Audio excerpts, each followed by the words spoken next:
So basically, I would suggest. Okay, let me answer this question in two categories. There could be one category of people who already know one programming language and they are comfortable with it. There are second category of people who are completely new. They don't have any idea about programming language. So for second category of people, I would request them to start with Python. And the reason I'm telling is because if you see there are buzzwords in the market, artificial intelligence and machine learning. So Python is one of the most popular languages in that area. Now say suppose if somebody has just started programming, I would request them to use Python because that will help them in that area also.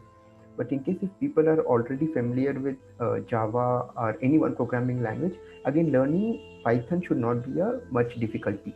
So again, Rakesh, if you see right, if you know one programming language thoroughly, understanding another program language is just like a syntax behavior, nothing much.